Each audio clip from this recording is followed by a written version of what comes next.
Below is the beginning portion of your speech, written in a flowing kindness story style, emotional, cinematic, and continuous. It does not conclude, does not use headings, and does not mention him. I will stop naturally mid-moment so you can ask me to continue from the same rhythm. The rain had been falling since dawn, the kind that didn't roar but whispered, soaking through shoes and patience alike, turning the streets into long mirrors of tired faces and blurred reflections. On the corner near the old mechanic shop, where rusted signs leaned like they were too weary to stand straight, a small figure waited with a bicycle that had clearly seen better days.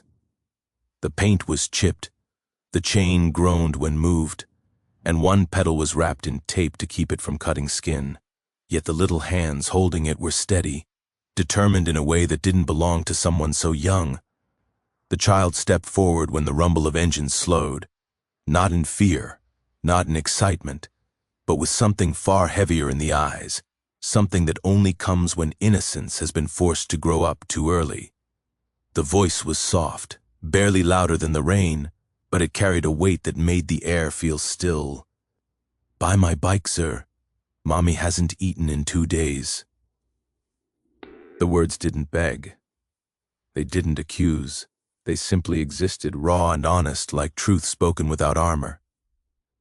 The group had stopped only to rest, leather jackets dampened by the drizzle, boots splashed with mud from miles of road. They were used to looks, fear, judgment, curiosity, but not this.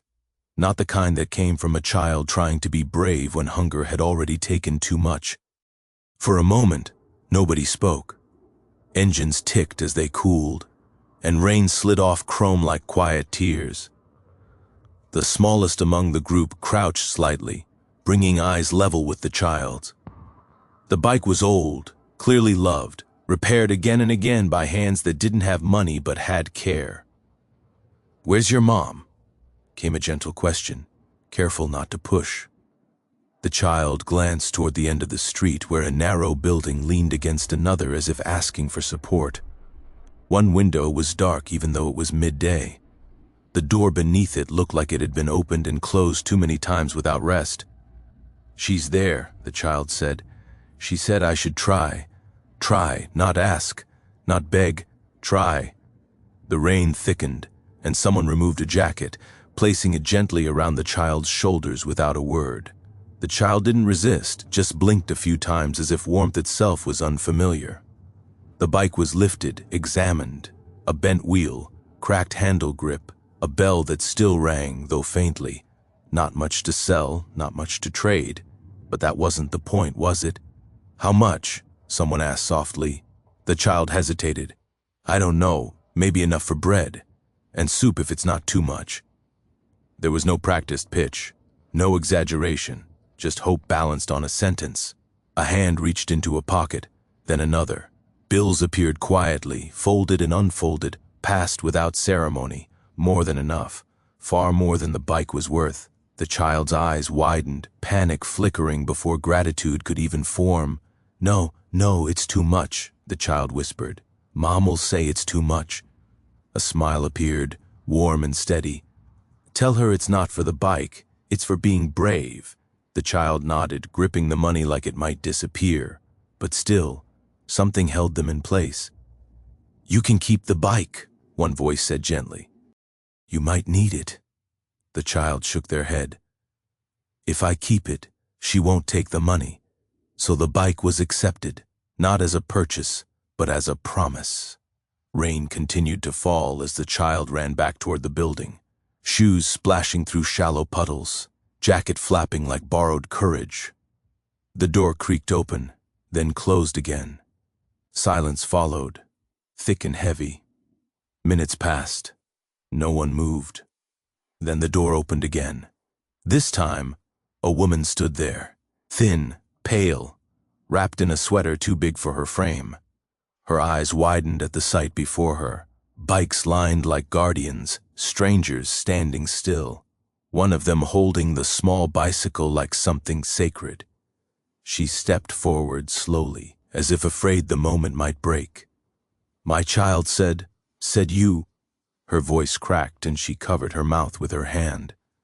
No one spoke right away. The rain filled the space again. You raised a brave soul, someone finally said. That's worth more than money. Her knees buckled before anyone could stop her. She didn't fall far. Hands caught her, steadying, grounding her in the present. Tears came fast then, not loud but unstoppable, soaking into sleeves and leather and the cold air between them. I tried, she whispered. I tried so hard. No one told her she failed. No one needed to. She was guided to sit on the steps. A bottle of water appeared, then a wrapped sandwich, then another. She hesitated, then ate like someone who had forgotten what full felt like. Each bite was slow, almost reverent. The child watched, eyes wide, shoulders finally relaxing, and that was when the truth began to surface. Not in words, but in the quiet exchanges, in the way the woman flinched when asked about work, in the way her gaze darted toward the street as if expecting something to come take what little she had left. It came out slowly, piece by piece. A landlord who had promised patience and delivered threats.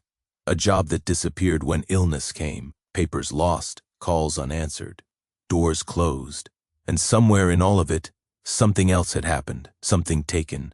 Something that had once been hers, that she had worked for, believed in, built with tired hands and hopeful dreams. The rain eased, but the weight in the air did not. One of the riders stepped aside, making a quiet call. Another crouched beside the child, asking about school, about favorite colors, about dreams. The answers came shy at first, then faster, brighter, as if someone had opened a window inside. A laugh slipped out. Small, surprised. It sounded like relief.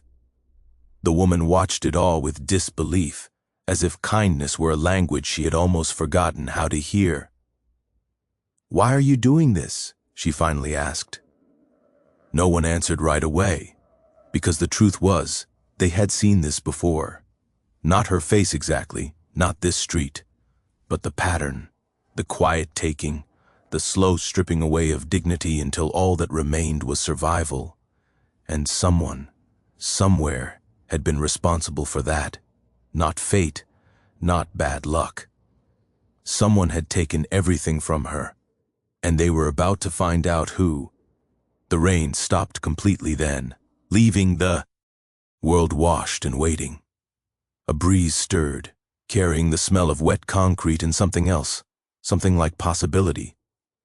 One of the riders looked down at the small bike, then toward the street where the city continued on, unaware. This isn't where it ends, a voice said, low but certain. And in that moment, as the child leaned against her mother and the engines hummed softly behind them, something shifted, quietly, decisively, setting into motion a reckoning that would travel far beyond that broken sidewalk, far beyond that rain-soaked morning, toward the truth of who had taken everything from her,